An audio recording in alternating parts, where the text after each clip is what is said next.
8 teams are left in the NFL playoffs. 2 head coaching vacancies remain. Is there quarterback controversy already in Arizona? The Main Event Podcast. It's coming up next.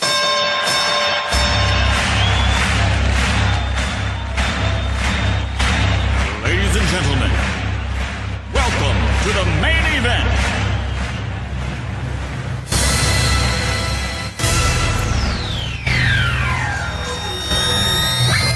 Yeah, Kyler he's a freak, man. Purdy's a really good young player, and he's going to be a tremendous player, but Kyler is a freak. And what do you want? With the 10th pick in the 2018 NFL Draft, the Arizona Cardinals select Josh Rosen, quarterback, UCLA. What do you want? I'd take him with the first pick of the draft if I could. I know he signed up to play baseball, but he is a dominant football player, and I would take him with the first pick. And that was brand new Arizona Cardinals head coach, back when he was the head coach of Texas Tech, before he became the OC at USC, Cliff Kingsbury, talking about Kyler Murray, saying he will draft him number 1 overall. The other clips you heard in there was, of course, Ryan Gosling from The Notebook, who everybody is up in arms saying that that's who Cliff Kingsbury looks like. He does, but I totally get it. But then he's got this weird left eye thing that I noticed the other day when they were doing. So the Cardinals came out after they announced him. The Cardinals came out with a preview, like a message from the camp. It's like, when did they film that? Like already saying he was. Oh yeah, it was like super quick because he was in New York, like when they announced his thing. So, but I noticed that, like his left eye like doesn't open all the way. It was kind of weird. He probably got hit in the head once or twice. He has a little. For everybody on Facebook Live, I can see. Yeah, so we're doing something new tonight for all you podcasters, where we are Facebook Living. Last week we cut it off. We're trying to find a happy medium because sometimes these things go a little long. And sometimes Steve says racist stuff, so we gotta know when to shut it off. First of all, no. Yeah, there's no editing when it's live, so. Right? Cut the camera. But, I mean, overall, I think the Cardinals did win the Hot Head Coach Vacancy Award over Green Bay. Hothead? Well, Matt LaFleur is pretty good looking himself, but he's no Cliff Kingsbury. No. I mean, if we had a calendar of the NFL, Jason, let's go here. If we had a calendar of NFL coaches, give me number 1. Give me Kingsbury January through December. Over McVay? I mean, that's a toss-up. I'm going Cliff just because I'm homering it. I'll homer it up for Arizona. No, man, McVay. No. I'm gonna be a homer. Mm-hmm. I was listening to another radio show this week, and this single dude was like, "Man, he's hurting my chances." Like this, I think it was the 1580. I think it was the blender. He's not hurting any chances the guy because the girls this guy's getting aren't going to pay attention to you. Exactly. So Kingsbury isn't hurting any chances in Arizona. The ladies, they can look at him when there's bad stuff happening on the field, because I mean it's gonna be a weird year. But anyways, talk about this Kyler Murray stuff. So, like, is this gonna happen? Is this like... No, it's Adam Schefter. Like, oh my gosh, this is driving me nuts. So, as you guys heard, Cliff Kingsbury back in November was saying that Kyler Murray dropped him number 1. Not that I'm going to have the opportunity, and well, now he has the opportunity. Yeah, and he has the number 1 draft pick. Adam Schefter comes out with, "Oh man, they could trade Josh Rosen and get." It's like, what? Like pure unadulterated speculation on Adam Schefter's part. Like, well, you got to, right? You got to talk about something. You got to give people something to talk about. I get that, but I mean, I don't know. Everything's possible, right? So it's absolutely possible that the Cardinals can do that. I mean, back in November, why would you do that? Kyler Murray was just going to be a baseball player, and then Kyler Murray won the Heisman. Then he said, I'll declare for the draft. I mean, because $5 million in Oakland to the money to make me number 1 pick. Well, that's the other side of it is, God, somebody was telling me it's like 66% of first-round baseball draft picks make it to the pros, and only 48% of that 66% make it longer than 3 years in the pros. So, I mean, the odds of getting there are slim to none, even as a first-round draft pick.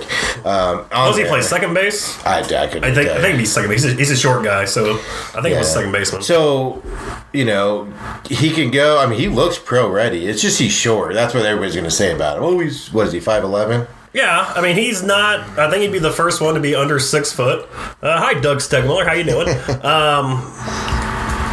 But you've seen it lately. I mean, Russell Wilson kind of changed that mold. Baker Mayfield came in last year right at 6 foot. The new quarterback rules that are in place to where these guys aren't getting hit a lot. He's not, No, I'm not. I know, but that's shutting the door on him. That's what they're just going to say. But I mean, he of all the quarterbacks coming out this year, he looks the most pro-ready, doesn't he? I mean, based on what last week we were talking, or 2 weeks ago we were talking about the NFL draft, we're like, there's no quarterbacks at all, and now you have the guy who just won the Heisman, who would probably go number 1 overall over, Bosa, because I have a lot of people are saying, Bosa would probably go number 1 pick. Yeah, I don't get that either. And all that stuff, so.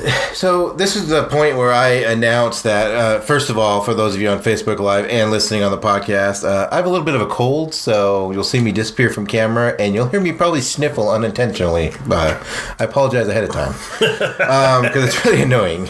But that, I mean, I don't get the Bosa thing. I get his brother's playing well in San Diego, but that doesn't mean he's going to play well. I guess he's the better brother, though, in Ohio State. But and he did take, the last half year off after getting hurt. This is where I declare that I hate this time of year, because everybody and their dogs just speculates left and right. This time of year was supposed to be about the playoffs, and now we got this talk, because this is pretty big news. I mean, especially with Kyler Murray declaring, Kingsbury finally getting the head coaching position. I mean, it took him a long way to get here. USC said, last weekend? No, you can't interview there. Then it came out that he could interview here. Then they got him. He was in New York when they announced it. It was just super weird circumstance, and then all of a sudden this video comes out. It's kind of like those Twitter, those old tweets that come out. I mean, Kyler Murray was a victim of this too this year, when after he won the Heisman, some old tweet came out about him, MFing somebody, whatever. Or using a homophobic slur is what it was. And so this is the video that's going to haunt Cliff Kingsbury, and he's going to be answering questions about this video up until the draft. I just hate this time of year. I could go down this rabbit hole like you've never seen before, but what are you getting back for Rosen? I guess that's the argument. I mean, he was a top 10 pick. He didn't have that great of a year, right? Because, quite frankly, the whole team was awful. Yeah, the team was in disarray. They blew everybody out, involved. That's the thing. What are you going to get? Maybe a 5th rounder, 4th rounder or something for him? But I find it hard to believe that the Cardinals hired Cliff Kingsbury, and he said in his interview process and said, I'm going to draft Kyler Murray. Well, let's get rid of Rosen and let's get Murray. Well, he probably didn't say it. It probably happened, the video came out afterwards. He knows he said it in November. Crap. I didn't think that video would get caught out from so much background Fox checks. Sports, Texas, Lubbock affiliate, whatever. Who's watching Podunk Channel 3 News in Lubbock? I don't know. It's just as all week it's been the speculation, and I didn't listen to sports radio this week, the last couple of days. Yeah, I haven't listened to much. Because I was just so annoyed by it. It's just ridiculous. But I did listen to a little bit of Stephen A. Smith. How in the hell do you leave Drew Brees off your top quarterbacks left in the playoffs? Not only does he leave him off, he goes, "Oh, he just slipped my mind." All right, there, Stephen. That's 2 huge mistakes by Stephen A. in the last 3 weeks? It's because Hunter Henry's back this week. He got too excited because Hunter Henry. I sent it to you. I didn't post it, but I sent it to you. Did you see the Cardinals troll? I told you that the other day, and then 3 hours later, you're like, "Oh, look at him troll hard." I was like, I literally said that to you 3 hours before this. So what you're saying is I should listen to you more often? Yeah, probably. You should listen when I talk randomly. Well, you're also kind of in and out of nap time, so. Oh yeah, understandable. You of all people know you don't expect me to comprehend during nap time. Speaking of nap time, there was no nap time though for a bunch of teams who were looking for head coaching vacancies. We had 8 teams needing a head coach, and those got filled except for two remaining. Yeah, Miami and Cincinnati are the two. So right now it looks like Miami is scheduled to hire New England. They call him the de facto defensive coordinator. He's actually the linebacker coordinator. out there, Brian Flores and Zach Taylor, who is the quarterback coach for the Rams. So both those teams still in the playoffs. Obviously, the whole so you have to wait for them to lose, right? Because you can't announce it till they get knocked out. With the guys who were in the second round, like what's the years? Yeah, so both those teams had a bye. So they interviewed last week, and then the teams that played the first round, they got Sunday where they could go out. So like Chris Richard from the Cowboys went and did a couple of interviews on Sunday, I believe, with about 3 teams or so, and I think Cincinnati was one of the teams, and maybe Miami too, but doesn't look like they needed. No, but I mean when so now to finalize the deal. So if they lose this weekend, they can finalize it at any time.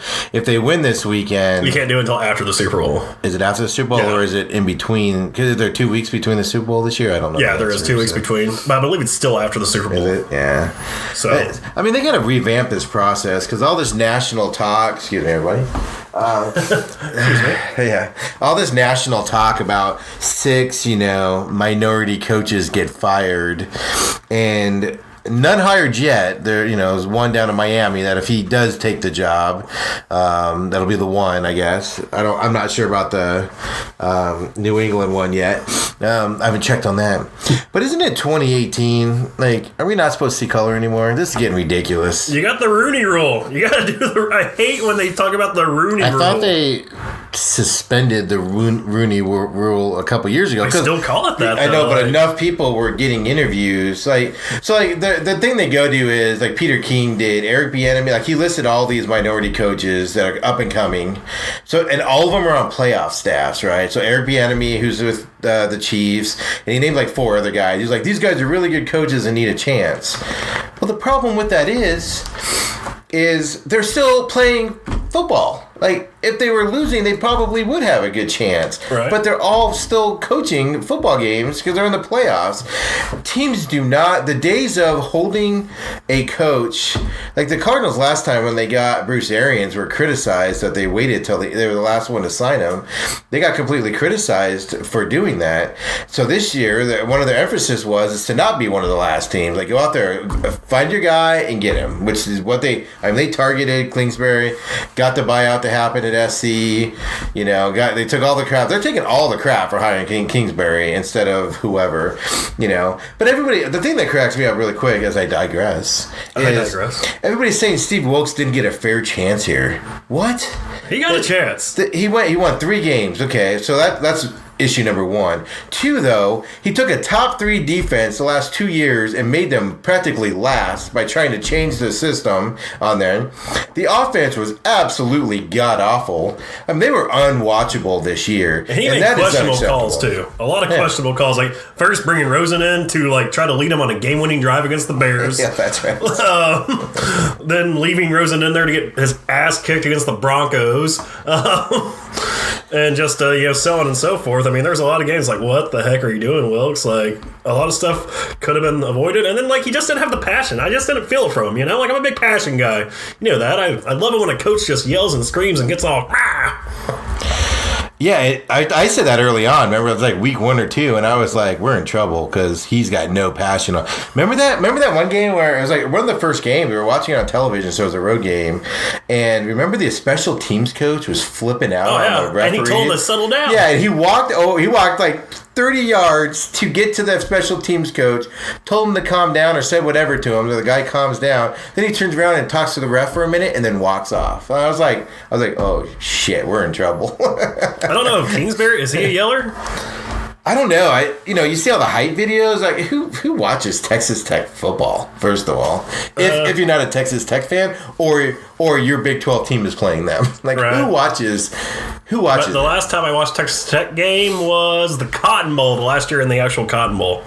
So, yeah. And Kingsbury used to be quarterback there. He's a pretty good little QB there himself. Yeah, no. So everybody's giving the Cardinals a hard time because everything they're coming out with is like Kingsbury used to play with Tom Brady in New England, and they put a photo out of them in training camp together, and then it's like McVay. You think Dennis Gall knows him? McVay. Yeah, well, that was before he started his thing, wasn't it? And then it's like Cliff Kingsbury, stayed in the same hotel as McVay one time, and they talked on the way to dinner. It's getting that absurd. Those are weird deals. But other coaching hires, Cleveland got Freddie Kitchens, who was the interim OC for Cleveland. I think that's a good hire right there. He's done wonders for Baker Mayfield. That offense definitely picked it up late in the year. Yeah, well, I mean, see, the amazing thing about if Kitchens didn't get that job, he was probably going to Tampa Bay with Arians, right? So they kind of had to do it. But isn't it amazing? I mean, obviously they're doing it because Baker Mayfield said it or implied it. Like, this is going to be my next head coach. Like, he felt comfortable with him. You had Greg Williams, who led the team, and then he stepped up in that role. And it's just to bypass Greg Williams and go with Kitchens just tells you that they're listening to their young stud quarterback an awful lot there in Cleveland. I'm not saying I like this move to like younger coaches. I like this move. The thing is, there's still room for these old grizzled veterans in the league because there's a role. That's what these young guys go up into head coaching positions. You need those guys. Like Cardinals got Vance Joseph today, which was a horrible head coach in Denver, but he's one of the best defensive coordinators in the league. So I mean, you look at the Rams. You have flip side. You got McVay, and you also got Wade Phillips over there on defense. Yeah. One of the old guys. Also, Denver, they signed a defensive guy. Yeah, this is weird. Vic Fangio, former Bears defense coordinator. The Bears. I mean, yeah, you go from one defensive guy to the next. I mean, they're talking about trading. That defense is solid, though. I know. That's what's weird. So you think they would have gone offense at that point, right? To get their offensive problems solved, because their defense is solid. But I told you, like, my first speculation before I read anything about it was they're going to bring back, what's his name? He was in Houston for a long time. Kubiak. Kubiak, yes. We keep saying his name in front of him. But it came out today that Kubiak's not going to be the OC anymore, so I don't know what they're doing in Denver. Basically, I think what's going to happen is John Elway's going to be without a job here in the next year or so. Hey, did you see, speaking of John Elway, did you see old, who's that badass guy they have there who went after John Elway? I can't even think of the name right now. Why am I drawing a blank? Wait, who what? Mom went after John Elway. I tweeted it out. Hang on, let me. Oh, I didn't check it out. Let me go back through here and find this. I didn't see that. Oh man, it was. Mom did? She came in with the fire. A player's mom? Oh yeah. Really? Oh yeah. I did not see that. She brought the heat. Von Miller's mom. That's who it is. Yeah, that's right. Von Miller's mama. She came after him. So there's this thing that came out on Twitter, said Elway's talks, possible Von Miller trade. Says Broncos GM not ruling out dealing Von Miller. He says, I think Von can play better. We have to look at all possibilities. Well, Mom of the Millennium is Von Miller's mom on Instagram, if you're looking. She said, not because he's my son, but he's the main reason Denver won the Super Bowl. Von's not the problem. The problem is Elway. Every quarterback he's brought in was a fluke. He wants to half-ass pay the vets, but wants them to perform at a high caliber. He has no clue on drafting any position. He needs to work on an offensive line and QB. Trading Von isn't the answer, but best of luck with that. Elway has wasted more money on quarterbacks than any team in the NFL. All caps on that one. She said, I get it's easier to blame Von, but it's not him. Hashtag what up Dallas. Hashtag send Jerry's your boy's number. So she wants to go to Dallas, apparently. Yeah, I was going to say, Von Miller to Dallas, everybody. Which he is from the area, so it makes sense. I think he's from there, right? Yeah. So here's the thing: is first of all, I love. And love is being kind of sarcastic when family members get involved with football personnel decisions. I love when Mama goes at it. Like, LeVar Ball, whatever. But when Mama getting after it, come on, that's good shit right there. So, I mean, who was their quarterback this year? I'm totally forgetting his name. Case Keenum. He's not going to win you a Super Bowl, but he's not a bad quarterback. That was all coaching and scheme. Their offensive side of the ball was god awful, and it doesn't help that you trade Demaryius Thomas either. You got rid of receivers. I mean, Doug just mentioned the Cardinals are 42 players away, and I said, well, it's all the coaching scheme and everything. I mean, that running back did pretty good, rookie running back. But I mean, check out the Rams before McVay got there. They were god awful on offense. He gets there, so it's all scheme. 7-9. Vance Joseph and their offensive team there in Denver just wasn't able to put it together. So, but I mean, how do you hire a defensive coach though, and then say after you hire him, oh, we might trade Von Miller? Like what? Did they not pay attention to what happened to the Chicago Bears when they picked up one of the best defensive linemen in the league this year, other than the playoff game, Mr. Stegmiller? Yeah, he kind of half-assed it down the stretch too. I think we just proved this year that the offensive or the defensive line is a huge part to a system if you have a good one in there. Plus, they have that kid from Georgia this year that played all right, Chubbs. I always get the Chubbs confused because you got Chubbs, the running back in Cleveland, also on there. So I think Denver's in trouble, especially in that division, because Chargers have another year or two. If this isn't the Chargers' year, which we'll talk about later, it's going to be tough this weekend with that weather. But if this isn't the Chargers' year, I mean, they're gonna be good next year, and possibly the year after again. So, and then of course the Chiefs. Andy Reid's not going anywhere. He'll still dominate the regular season. So Gruden's not going anywhere either. I think Denver's in trouble this year. So I think Denver's in trouble next couple years. So it'll be interesting to see how they handle the John Elway situation. Doug, we'll talk Chili Bowl later. All right. I actually just got my Chili Bowl pool. Me and Steve are going to do our pool together. And we'll figure that out. We'll let you know what we got. Matt LaFleur, though, goes to Green Bay, former Tennessee offensive coordinator. Me and you both thought that was kind of weird just because the system that is ran in Tennessee, a lot different than the system ran in Green Bay over previous years. And of course, you have Aaron Rodgers, who isn't necessarily yeah, sure, coach. Let me go ahead and do it.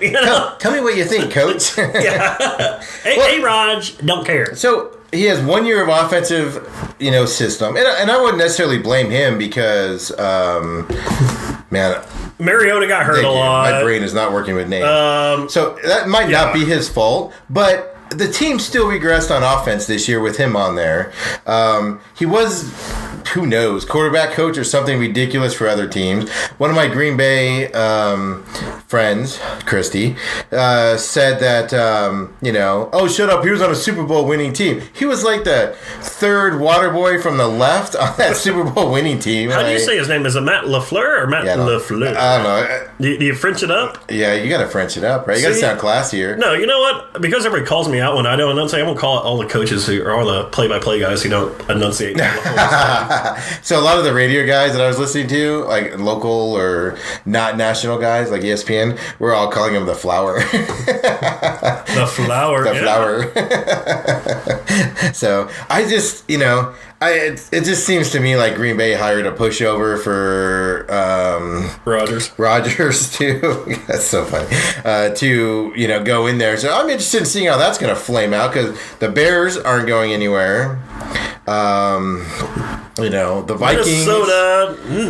I think they should have got rid of Zimmer to solve these problems. Like, they're not going to be any better next year with Zimmer. I think Zimmer's the problem there. I mean, Cousins is one of those hot and cold quarterbacks, though, so I can see him getting better next year. I've said that. Yeah, he has one game where he looks like he's a Hall of Famer, then the next game he throws 5 interceptions. Yeah. I mean, that's his career. And that's him season-wise, too. Like, one minute he looks good, next, it's just weird for him. I mean, it wasn't just his fault this year. I mean, their defense had a lot of letdowns and everything. And then who's the other? Oh, Detroit. Yeah, they're not. Yeah, they might get rid of Stafford. Who knows? You getting first-round picks for Stafford or Rosen? I don't know. You're not getting rid of Stafford with that contract. Not at all. So Tampa Bay goes out and hires Bruce Arians, formerly of CBS. Or Arizona Cardinals, whichever one you want. My favorite comment here is Mr. Doug here saying that Danica made Rodgers average. Average, yeah. There you go. There you go, Doug. There's your Danica shot for the day.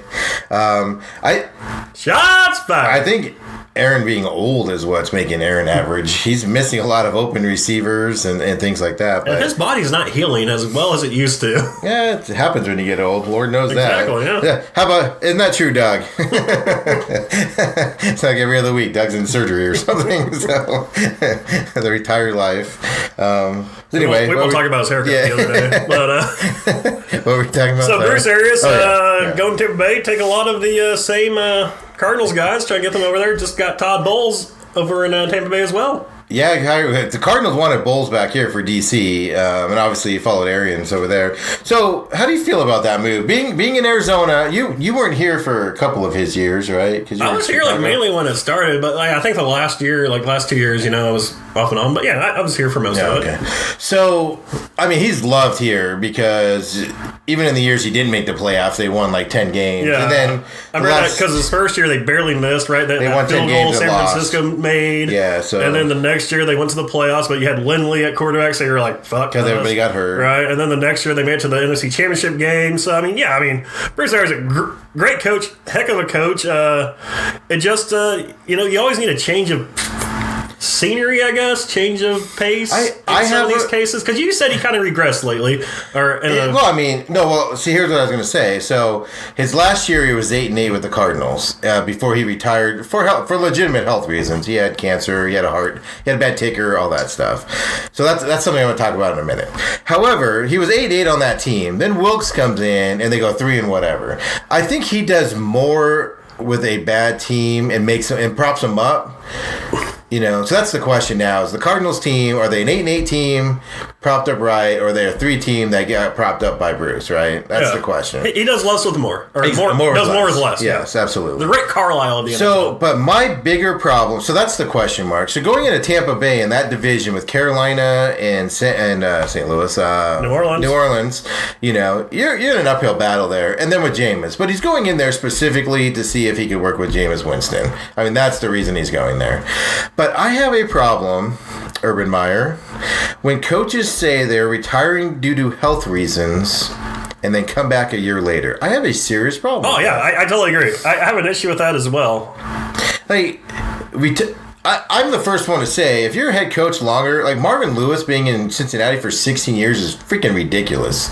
I'm the first one to say, no matter how great of a head coach you are, 5-6 years in the pros, you get out. Even if it's just for a year, you sit out. Like Mike McCarthy this year, sit out a year, recharge your batteries, get healthy, get back in shape. You saw Jimmy Johnson do that in the 90s. Yeah, and then come back on that point. But don't retire and say it's because of health reasons and all these other reasons. It might be right. And then a year later, you're back again. That just drives me batty. Like, I don't know why it bothers me so much. Because it almost sounds like a cop-out. You don't want to say he's lying, because I'm not saying he is. Like when he did, wasn't he like, wanted some more time with the family, but then he's like, CBS. Which obviously, you spend more time with the family when you do like the TV stuff. But it's like, 1 year, your wife drove you batshit crazy, you had to get back out of the house, go to Tampa Bay. But talk about vacation destinations, right? He comes to, snowbirding up here in Arizona. He's going to Florida. Like, gosh, this guy's like just a big snowbird. Yeah, and Tampa's not a bad place to live if you're going to retire. That's How do you for sure. think the hat, though, is going to fill in Tampa? Because it gets kind of humid out there. Yeah, right. You're going to sweat through it. That's the thing. And the guy's changing the color, too, Well, I know, I guess I got red, so maybe not go orange. That Tampa Bay orange. Yeah, I saw a bunch of people did the mock-up where the pirate face was Bruce Arians' face. And it looked really well. The orange ones looked really good, the creamsicle. But, he did not look healthy on the sidelines here in Arizona that last year. He he was just sweating. He was red. It was like it's possible he might die right there on the sidelines. And we have good weather here, and it's indoors and air conditioned. So yeah, can you imagine in Tampa? I don't know. I don't know. I know a lot of people are Bruce Arians fans, and trust me, I'm rooting for the guy because he's the true underdog guy that fought and fought and fought. Finally got his chance in the Colts because Pagano got cancer. Got his chance. got a raw deal with Tomlin, got the blame for them, not playing well on offense. Got a raw deal there, goes to Colts, gets his chance there, wins Coach of the Year, filling in for Pagano, comes to Arizona. By all measures, probably Arizona's winningest coach, or close to it. Dominated, looked good, kind of fell apart at the end there, which I think most NFL coaches fall apart in year 4 anyway, 5, because they, the system gets going and they stop letting players compete, and it's a whole nother thing on that. So I'm interested in seeing how well he does down there. I just think with that division, that's going to be tough. I also think maybe he came back because he saw a lot of his assistants that were loyal to him. Bowles, right. Kitchens, which who's now in Cleveland head coach. All those guys were loyal to him for the longest time, and they weren't getting a fair shake out there. Like Bowles...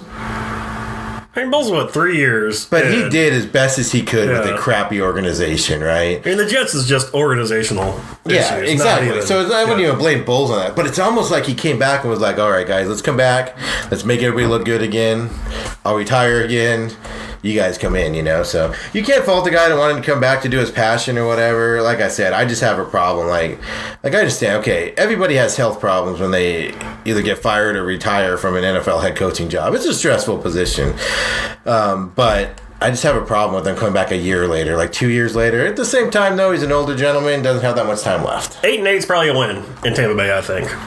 I don't know. Like I have followed a bunch of Tampa sports writers and stuff that I followed for years, and I'm trying to figure out what their expectation level is. And it's almost like they have no expectations right now, which I find interesting because with Jameis Winston, you would think. I mean, are they that low on Jameis Winston that they have zero expectations going into this year?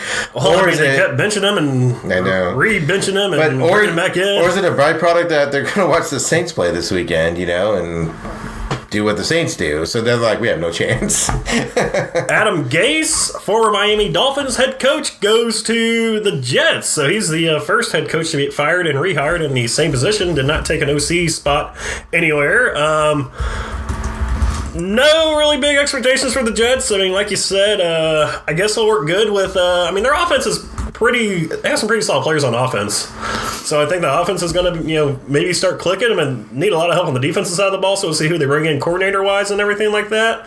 But I really don't have any expectations outside of, it's the goddamn Jets, I don't understand. Yeah, I know. I don't understand the Gaze. Is it Gaze? Gaze, yes. Yeah, Gaze, okay. Because I heard somebody say Gates earlier, and I'm like, that's not it. No. So here's the interesting thing about this hire is Miami's going to take a step backwards in whoever they hire. Because this guy was good. I mean, he did a lot with a broken... with Tannehill healthy, he did a lot. And then with Tannehill going down, he still, had a tough time with it. But... So Miami lost a good coach, and that's fine. They needed a change of whatever, leadership or whatever. But he gets hired in the Jets, and all the Jets fans are flipping out about it. He got the Dolphins to the playoffs in his first year. He was pretty good his second year until Tannehill got hurt. And then this year, he had Brock Osweiler running his offense most of the time. And still, I don't remember what the record was, but they won 6-7 games. Beat the Patriots. Yeah. And, and all the Jets fans are flipping out about it. And it's like, I don't understand it at all. It just baffles me. Like, who else are you going to get in the New York Jets that's going to be better? This is the best coaching hire. Like, I wanted the Cardinals to get him because this is the best coaching hire. If I just gave you his stats and said, what would you do with this coach? You'd be like, I want him to coach my team. But because he was in Miami and, got blown out and all that, everybody's poo-pooing on him. I don't get it at all. It's just weird to me. So I think the Jets are going to take a huge improvement. But like you said, that's an organizational issue there. But Gaze was Cliff Kingsbury 2 years ago when he went to Miami. He was a young up-and-coming. He's 40 years old. He was the up-and-coming offensive coordinator. Going to be a stud. I think he's going to do all right in the Jets. Patriots are coming down. Miami's going to take a step back with him not there because, they're hiring some quarterback coach, supposedly. Miami's going to take a step back. Buffalo's Buffalo. This might be, not necessarily this year coming up, but 2 years, 3 years from now, this might be the division of the Jets. They could probably sneak a wild card. Maybe, possibly. Yeah, but in there. they can win the division too. Yeah. Once Brady goes out, because Brady's only got to only have a year or two left. Right, Well, we've been set up for 5 years now. So Cincinnati, Miami. Cincinnati might hire Zach Taylor. Miami might hire Brian Flores. Still nothing official there, so I won't even get really into that. But let's get into some playoff talks. We have 4 big games this weekend. Starting off Saturday morning, the Colts. Man, God, talk about getting a raw deal. Starting off the Saturday session of football games. We're going to be at Arrowhead in Kansas City. Tickets for as low as $57, the lowest ticket price of the weekend. Kansas City, 5.5-point favorites, over under 56.5. I'm just glad Houston isn't playing in this game, because this is where they would be slotted to, and all we'd have to hear is how disrespected Houston is all the time. We're not going to pick Cowboys during the day on Saturday. People do stuff during the day on Saturday. So there's a winter storm rolling 38 warning. degrees and a little rain tomorrow. Yeah, they're saying it's going to snow flurries. So, Andy Reid's coming off a bye, which, there was a time where Andy Reid didn't lose coming out of a bye, but that's kind of gone by the wayside in Kansas City. On there, the Colts are the hottest team in football right now by far. Hot. Their offensive line, they play better than I thought they would play last week, man. I mean, it's just their middle 3 center, and I don't know how you don't hear enough about their offensive line. Like, remember 3 years ago when Zeke started with the Cowboys? Everything was about the Cowboys' offensive line. Yeah. You don't hear enough about the Colts' offensive line. So, but what are your keys to the game for Kansas City? All right. So, for Kansas City? Oh, let's go to the road team first. Oh, okay. I was going to say, start with the road team here. Yeah. So, the Colts have to run the ball really high, because the Chiefs have the worst defense in the National Football League for the run. So, and then with the weather being bad, just hand the ball off. Do not throw the ball unless you have to, and dominate the run game. Dominate that offense. Those offensive linemen love these type of slop games. Get dirty down in there.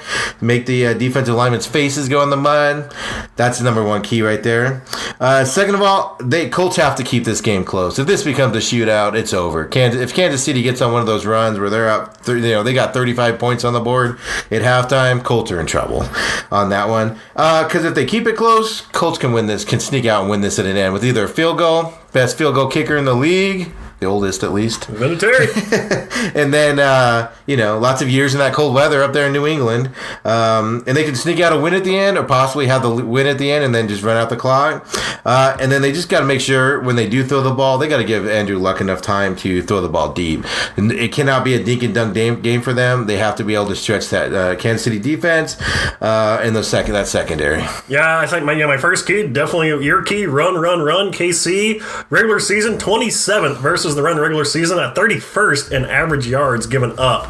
And with the run, you control the clock. Keep that offense off the field of Kansas City. Control the clock. When you are on defense, avoid the deep threats that Kansas City is going to have. I mean, you got Patrick Mahomes, who is, probably going to be the MVP this year. He's at least my pick to win MVP. I know ESPN's already trying to put the man in the Hall of Fame. I mean, I did after that no-look pass. That's pretty awesome. So put him in the Hall of Fame already. But yeah, you got to avoid the deep ball with Tariq Hill and Sammy Watkins out there. Is Sammy Watkins playing? Did you look it up? Sammy Watkins is playing. Yeah, so... Yeah, I mean, I just put Patrick Mahomes has to control the game, and it can't be too. This is his first playoff game. We saw last week, everybody who had a first playoff game didn't play very well. Right. So on top of the cold weather, we got, it's his first playoff game. A lot of expectations on him being at home. I almost feel like visiting our first playoff team quarterbacks need to play on the road at the beginning because there's less pressure on them than at home. They need to stop the Colts run game. Like I said, they have the worst running defense in the league, so they have to make sure they stop that. And then the Chiefs just have to keep scoring and scoring some more and scoring some more. And then when they scored again, they need to score again. Like, they need to somehow figure out how to score a touchdown, get the extra point, and then score another touchdown immediately. Oh yeah, definitely. I mean, like you said, you got to keep Mahomes calm. Like we saw last week, teams in their first playoff game, Deshaun Watson didn't look calm at all. Lamar Jackson did not look calm at all. And so when you say I sound like a dad. Yeah, Jason sounds like his dad. I had to like get in close. It to sounds like that. his dad, I think is what he's trying to say. But you got to keep Mahomes Marcus. calm because He's going to be insulted by that, Marcus. Deshaun Watson did not look good last week. Lamar Jackson did not look good last week. All these guys in their first playoff game did not look good. So keep them calm back there. You know, let them know, hey, this is just another game. Don't worry about it. No pressure. Just go out there and do your thing, Patrick.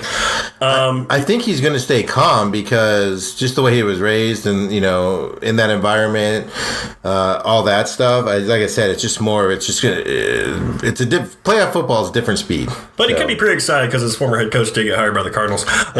Yeah, he did talk a lot about that. You got to use Tariq Hill all you can. Since Kareem Hunt has been out, the Chiefs have not been very good at running the ball. You got to use Hill back there. You have you need like a Tariq Hill fantasy performance for the ages right here for all you DraftKings lovers out there. When he would run, 100 yards, catch 100 yards, get 3 touchdowns. Like you need that punt return too. Like throw him a punt, kick return, whatever you got to do. Throw him on defense if you have to. I don't care. Just use Tariq Hill all you can. And you got to put pressure on Luck. I know you said something about the run game. I don't think you can really stop Marlon Mack in that run game. They put up 200 yards against the Texans last week. So you got to put the pressure on Luck. I know, but if it's bad weather, Luck's not going to be throwing the ball. How do you put pressure on somebody handing it off? Yeah. That's my point. You got to stop the run and make him throw on there. But what was your second one there? Use Tariq Hill all you can. Yeah, so I mean, there's no doubt the Chiefs' offense changed when they, cut what's his name, Kareem Hunt, and they're a completely different team, and that's actually the most intriguing thing by this matchup tomorrow is how the Chiefs. I mean, let's face it. I mean, Andy Reid might not be feeling it, but the team's feeling the fact that Andy Reid always has an early playoff loss. So the team is going to shoulder that a little bit because that's all what he's talking to him and everything. So, but that's what I'm most intrigued by on this is what Chiefs team is going to show up on offense because they have not been the same team. They haven't covered a spread since they cut him, and that's the most intriguing thing about this game tomorrow. So we'll see. So second game of the evening. On Saturday will be the Cowboys at the Rams. Tickets were as low as $238. That is the highest ticket price. I saw a stat the other day where they said about 40% of the Cowboy bought from Cowboy fans, which is the highest of any playoff game ever, according to the StubHub statistical people. Which, we said last week, we were like, looking at I remember last week during that fourth quarter, the Eagles-Bears game, because need the Eagles to win. Everybody's like, all these people are dollars, like, go Eagles, go Eagles, go Eagles. And I was looking at tickets. They still had tickets on Ticketmaster, and tickets were like $80 on StubHub. As soon as the game ended, tickets went up $180 on StubHub, and Ticketmaster was sold out. Literally within 3 minutes. I remember you saying that, and I was like, "Wow, really?" So we're not going to that. There's a lot of Dallas fans in LA. Are they traveling? Well, there's a lot of travels. There's also a lot of LA. They do their training camp in LA. That is true. But that is true. Right now, Rams favored 7 points, over under 49 points. What are your keys for the Dallas Cowboys? Run the ball. The Rams' run defense is their one weakness on there, so just run the ball. Zeke has to hand the ball off, just like last week. You just hand the ball to Zeke and let him control it. When they have to throw the ball, get the ball to Cooper. No doubt about it. Next up is defense needs to continue its domination in all phases. I know Seattle last week played into the strengths of the Cowboys, which was odd that they did that. Excuse me. I don't think the Rams are dumb enough to do that by any stretch. The Rams are going to, do what they do, and just the Cowboys have to make sure that they can stop it and continue that domination.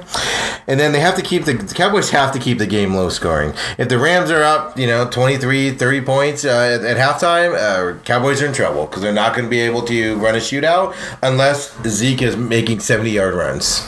Well, like you said, run, and run. I all caps all those right there. Run. 5.1 yards is what the Rams are giving up. I don't understand it with Aaron Donald right there and Ndamukong Suh. Did I say that right? I don't even know how to say his name right. No, you didn't. I could never say Suh's name right. Ndamukong Suh, whatever. Yeah. You got to exploit that defense too. You got to go into their weakness. Obviously, be in the run game, do some screens, play action, whatever you got to do. Exploit that. The weather isn't going to be an issue in LA. LA, obviously. I mean, Dude, sun hurts, Jason. Sun hurts. the sun will be down by 6:15. Oh, that's all right. It gets cold over those hills in LA. Not that chilly though. The And Coliseum. then been seeing a lot of people talking. I mean, obviously they shut down Todd Gurley to end the season. Now a lot of people saying about Gurley's being healthy. Like I said last week, the Seahawks played right into the Cowboys' favor by trying to run the ball, and that was not working out. So I think the Rams going to try to do the same with Gurley because I mean Todd effing Gurley is Todd effing Gurley. Shut down Gurley. Yeah, I mean, this is my most intriguing thing. I'll go into my thing on the Rams here because that part of it there is, basically the Rams have to stop the run on defense, kind of counters that other point there. If Zeke runs up and down the field and you take the ball out of Dak's hands, the Rams are going to be in trouble. The Rams need to score again, and score some more. They need to basically make this a high-powered scoring offense, and that's just going to come down to imagination, which I have a serious doubt that that's going to happen because remember last year the playoff game against Houston, the Rams looked like they never played football before. Or Falcons, sorry, yeah. They looked like they'd never played football before in offense, and it was just awful game. So I'm hoping that so in order for I'm not hoping, I guess the Rams need to make sure that they can score and solve those offensive problems from last year. And then the Rams basically goes to my next point. They need to confuse the defense on where the ball was going, and that's where the imagination of the play calling comes in. I mean, McVay gets a lot of credit for being imaginative and all this other stuff on play calling, and yeah, that's fine and dandy during the regular season, but you need to prove it in this game and this game alone, because that Cowboys defense is one of the best in the league, and if you're going to get past it, you're going to get on there, which then I also put on there for a fourth thing, if I may cheat. Gurley. Nobody knows what Todd Gurley we're getting, because he was shut down early with an injury, sat out again, has a bye this week, so we don't know what Todd Gurley we're getting, and if Todd Gurley's not on point, Rams are in trouble.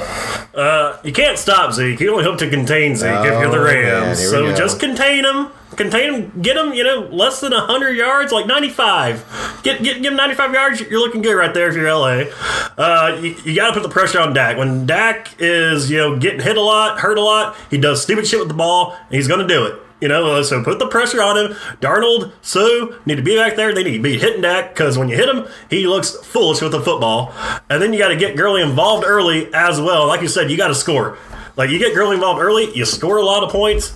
In the first quarter, you take the Cowboys out of the rhythm. You make them pass the ball, which is out of the Cowboys' realm. They won't be able to run the ball as much when they're passing the ball. So, I mean, you got to get Gurley involved early and kind of open up that offense.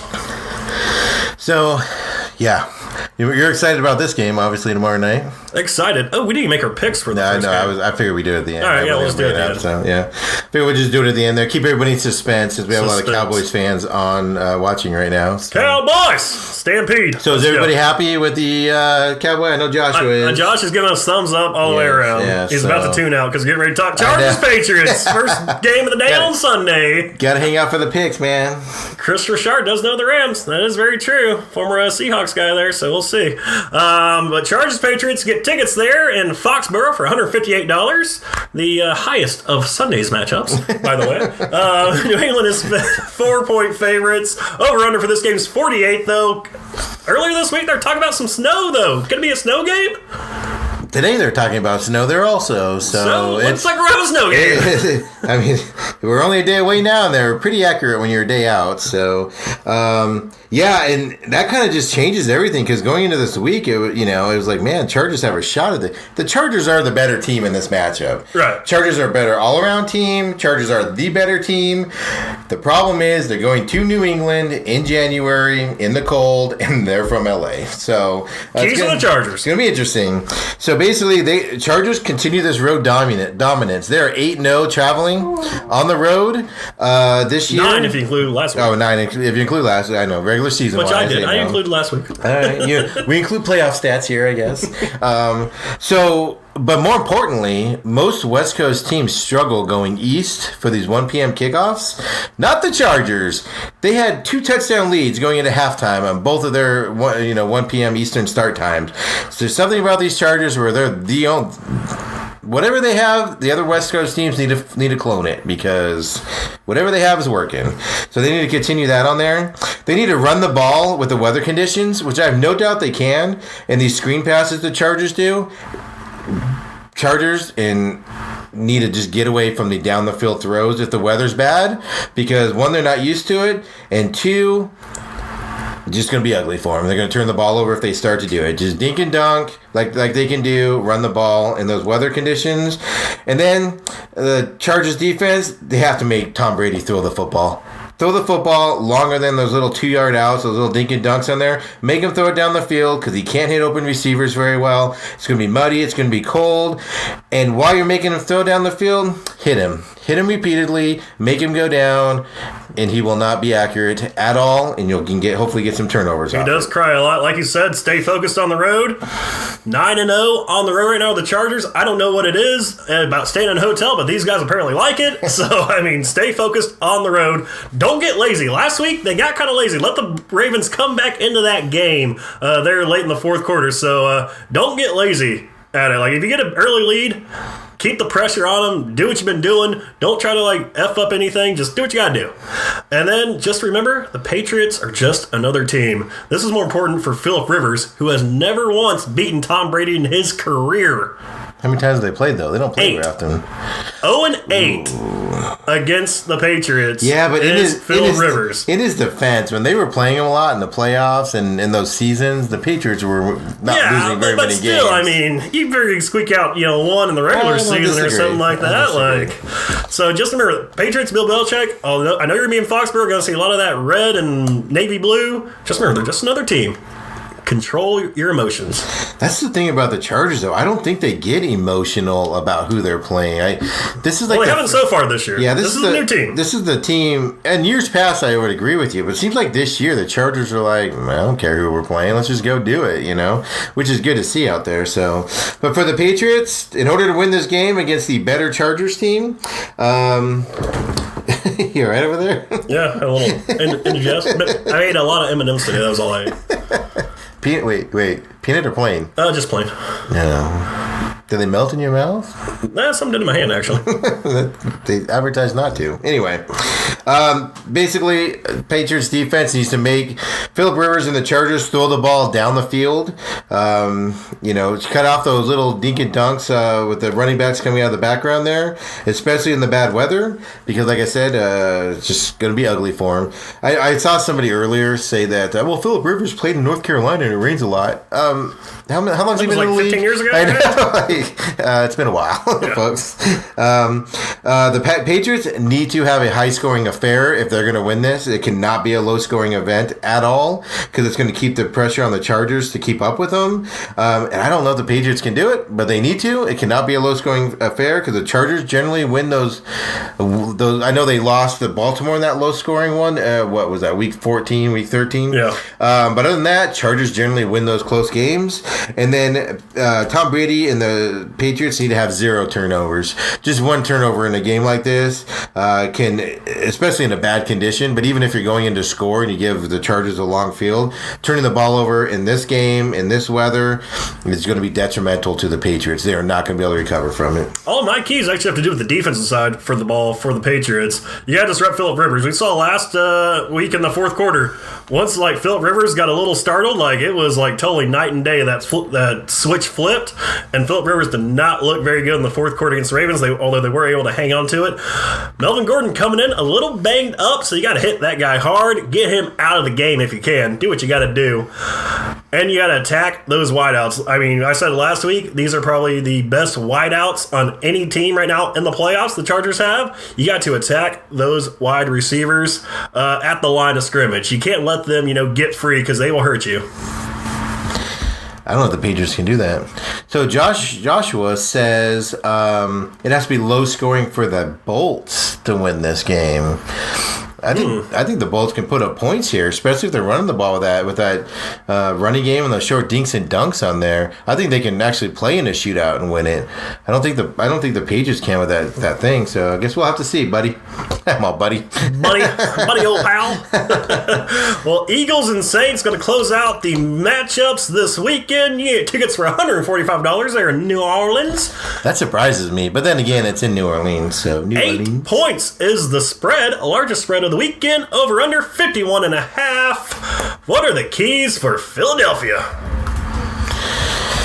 This is my least favorite game of the weekend. I'm both intrigued and dreading this game. So, because we vaguely watched a 45-7 blowout the Saints put up on the Eagles. They were different games. Yeah, that was with Carson Wentz, some scrub quarterback. I know, but and the Saints aren't the same team they were then. But still, I agree with you.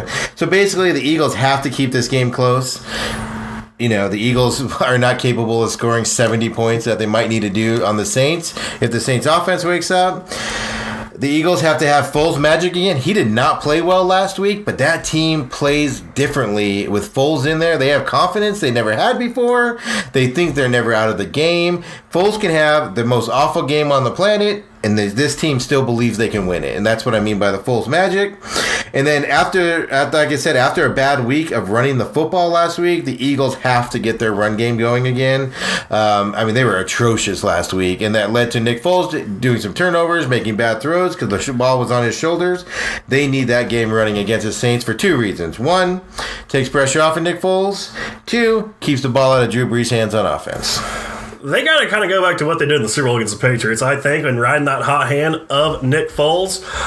Nick Foles obviously is, I don't know what it is, like you said, totally different team, night and day with the Eagles when he's back there under center, but we got to ride that hot hand of Foles. Forget about the regular season loss. I hope they weren't showing tape or film this week of that 45-7 blowout, because there is nothing you're going to learn from a 45-7 blowout. Just delete that tape, forget about the regular season loss, and then you got to take that crowd out of the game early as well. No, that's true. You take the crowd out of the game because it's going to be loud in there. It's a dome. It's loud. It's New Orleans. Those fans, they just want something to cheer about, and they will cheer nonstop. Take them out of the game. I didn't even factor in the crowd, but that's one of the loudest places to play. They're fanatical about their team and everything. They wear weird shit, and it's just they yell, they say "Who dat?" constantly. You're just confused on what's going on. They're eating gumbo in the stands. What? Po' boys. It's what? Keep your timeouts, all right? Just keep your timeouts there, team. Peterson, let's go. Now, usually when you get blown out that much and everything in a in an earlier game, they usually don't replay it. They usually keep it. So I hope they didn't replay it. They just basically throw it away and act like you didn't play them. That way. It doesn't say, oh my god, these guys, it's like the Monstars. They're the Looney Tunes bunch, and you got to play the Monstars, so you don't want to worry about that. This is one game where the Eagles are Super Bowl champions, and there's a possibility the Eagles can go in there defeated before this game even kicks off. Right. I don't think so, but there's a very good chance that, especially if the Saints do something early, huge, score an early touchdown easily or whatever, might just see the Eagles. Yeah, and the Saints get the ball first and go out there with a 3-play drive, it could be game over. But keys for New Orleans. I got get offense back on track. They need to score again. They were struggling to score 14 points in the last 2 weeks of the season. Yeah, down the stretch was not pretty for them. It got pretty bad for them. They got to get back after this week off. They need to get back into this inventive route schemes and everything that who's the coach? I almost called him McVay. Sean Payton. Drugs are doing well on me, folks. Drugs are bad. Get them back on track. They have to stop Foles' magic, which just means they need to hit him. They need to make him make mistakes. They need to give him some doubt back there, and then that'll feed onto the other team. And that's kind of where it goes into Saints get on the ball early. The longer you let the Eagles hang around, the harder it's going to be for you. And then the Saints need to stop the Eagles' run, and they need to make sure that Foles, the ball's in Foles' hands, and let's see what he can do to win the game or lose the game. New Orleans got to forget about that weird speech when Sean Payton rolled up with $225,000 cash and a Super Bowl trophy in the locker room the other day and said, "Hey guys, you want this? Go win me 3 effing games." That's a weird kind of flex, I think. Super weird speech. Forget about that speech. It's a weird what? Weird flex. Forget about that speech, because that's just going to be like, oh, here's what we're playing for. You're not playing for that right now. You're playing the Eagles right now, so just forget about that speech. Also, you got to attack that secondary. All week long last week, we heard about how depleted the secondary was of the Philadelphia Eagles. Mitch Trubisky could not do anything against that secondary. I think Drew Brees, obviously, a little bit better of a quarterback comparison there from Brees to Trubisky, but attack that secondary hard and, like you said, defeat them before they're already even playing and let Kamara run free. I think Kamara's got a big game this weekend. That's the thing. I mean, who do you stop if you're the Eagles defense, you know? Who do you focus on? You focus on Drew Brees, you focus on the receivers. You focus on Thomas, or you focus on Kamara. I mean, and then on the flip side of that, you also got Ingram back there as well, who can do dirty things. Isn't that amazing how everybody forgets about Ingram, which, he has his bad years. And he was suspended a little bit this season too. So yeah, but isn't it funny how you forget about him? Like, yeah. What just happened here? Like, oh my gosh. So before we do the picks here, I wanted to bring this up. So it's been a week now, Chicago Bears fans. How do you feel about the way that game went last week? Because that obviously was the controversial game where the game winner went off the uprights twice, ended up being blocked, blah, blah, blah. So having a week to digest that, how do you feel about that? Well, I'm not a Bears fan. I digested it pretty early in that. I thought it was weird that a lot of people were talking about that completed pass that was a fumble. That's the one thing. I wonder what would have been had that play played through. Did the Eagles, would the Eagles get the ball, or would a Bears guy jump on it? That's the one, what if? What if that play played out? We were which it didn't, you can't go back, but that's kind of my what if this happened. Yeah, I mean, we were in the living room when that play happened, and my stance was you cannot benefit the Bears because that ball was caught from the ground. My problem with it, I would agree, let the Bears benefit if the referee didn't step between the players and the ball, waving his hand incomplete and blowing his whistle and looking at everybody. It was really weird. So my dad asked me about that play, and I was like, it was just a weird play all in all, because usually, even with a ref in that position, there's some things that are incomplete. A quarterback will throw the ball on the ground that he spiked it, and a player will go and pick it up. It's incomplete pass. He just spiked it, but a player will pick it up on defense and start running crazy with it. But this play, they get trained to do it. That's nobody did that, which was just really awkward. If you watch it though, the defensive player stripped the ball out, stood up, went like this, and he actually turned and looked where the ball was, and that was where the ref was stepping in front of the ball, saying incomplete. And pass. Nobody from the other side came over. Why which was would just weird? That player then go jump on the football when the ref is between him and the football? Because we've seen it so much, Yeah, it's just so weird. You never see the umpire step between the ball and the player, though. That's my point. Normally, it happened a couple times in that game where guys picked it up and ran, but the referees didn't step in between them. If you're the Eagles, pick up every ball that's on the ground this week, right? That's what's gonna happen moving forward. If there's a ball on the ground, somebody's jumping on it. So that's probably every team's speech this week. Hey guys, if the ball's on the ground, pick it up. Look at this play. Okay, jump on it, stand on it. I don't care about that ref. Knock his ass over. Pick up the damn ball. All right, make sure it's clear for the replay. Yeah. Just the Bears fans. I get it, the heat of the moment or whatever, but I mean, coming down to a field goal kicker in that area where he dinks it off the thing twice, you feel bad. You got to make that kick, but at the same time, you wouldn't even have been in that game if it wasn't for him. He scored 9 points for you. Right. If he didn't score those 9 points, you would have been getting blown out, and that field goal wouldn't have mattered anyway. So give the guy a break. And icing works. Learn to play offense. And I got an idea. As Will here says, what if the Bears had a good defense? And I would agree with you. Yeah. And I would agree with you. That Bears defense was nowhere to be found in that game. So on there. But no, I just wanted to touch on that. And then before we make our picks again, NCAA championship game. Holy Clemson. All I have to say is we need to stop the Nick Saban as the best head coach ever talk, because it's Dabo Swinney at this point. Build a damn statue of Dabo Swinney in Alabama, because Dabo Swinney is that damn good. And I tell you what, when that old boy comes up and gets drafted, he is going to be making a lot of teams happy. We got an NBA comment there. Doncic and Dirk on the floor at same time, boss. Nothing happening, but that's badass. Yes, it is. So that means Dirk's just standing there and not scoring, and and Luka's running the show. And they've been talking about switching up a little bit because the road and home tilts here haven't been too good here. On the road, they are just like shitty. At home, they're good. But Colts, Chiefs, who you got? I'm going to go with the upset. The hottest team in football, the Colts, are winning this bad boy. You know what? I, too, like the Colts at offensive line. They are playing amazing. That defense looked really good last week. Patrick Mahomes' first playoff game, going to be a little startled. I think it's going to be a pretty close game. Probably about 34-27, 30-27, something like that. But I give it to the Colts. Yeah, it might be a little less low scoring on that, depending on weather-wise, because it gets windy in there a lot of cold. That is true. It does get windy. Cowboys at Rams. Who you got? This is the toughest one to pick, because I get yelled at when I always go against the Cowboys, and I don't have any faith. Because it never works out for you. I know, and I don't have faith in the Rams are going to show up and actually play well. So it's like, what do you do? What do you do? But I'm actually going to go Rams are winning this one tomorrow. My whole life, well, not my whole life, but since 1996, I've been waiting on that magical playoff run to happen, and I feel like this is the year that the magical playoff run happens. They won last week against Seattle.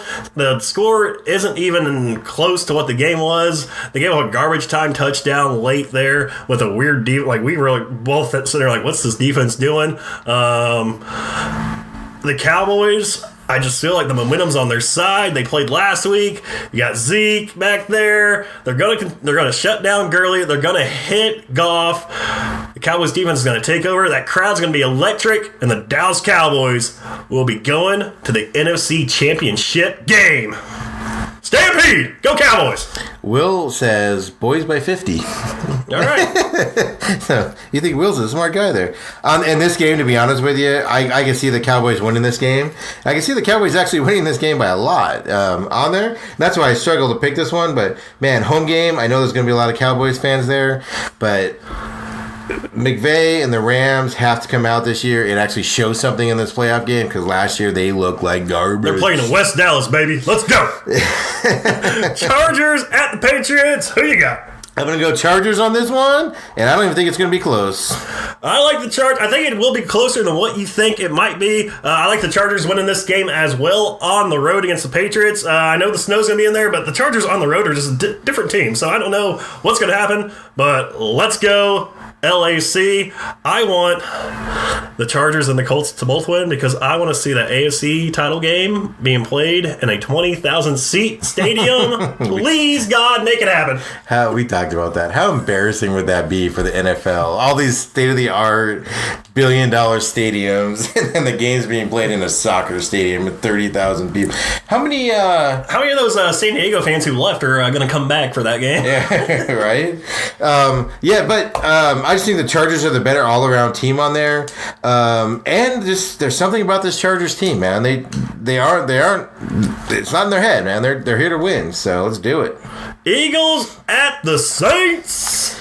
I don't know how you can pick the Eagles. Like, even if you thinking all the three reasons I said to the Eagles can do this, there's just no way.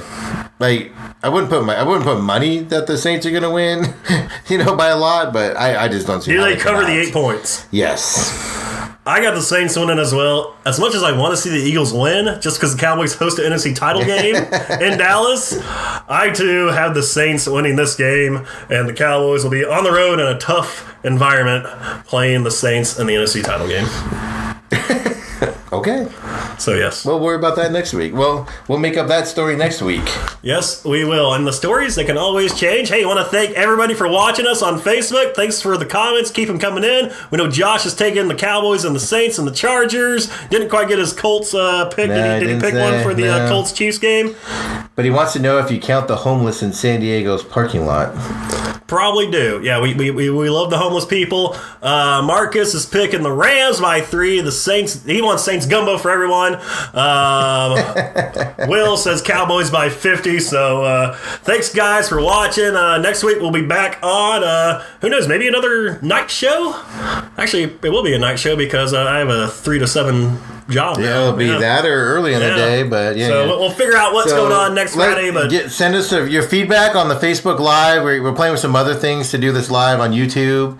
But also, keep in mind, guys, check it out, gestaltproduction.com, Spotify, Podcast.com, RacingJason.com. Hit us up on Facebook. You already have. www.com. Share it with your friends. Hit us up on the Twitter at the Main Event Pod. Hit me up at JasonCarter03 on Twitter, Snapchat, and Instagram. Hit up Steve at SMAC500 on all the same platforms. I'm sure we'll be watching all the games this weekend and commenting on it and posting stuff. And heck, we might even do a little live feed if one of the games is interesting toward the end of the game there. We'll see. That is correct. But thank you for listening. God bless you. God bless the troops. And God bless America. Bye.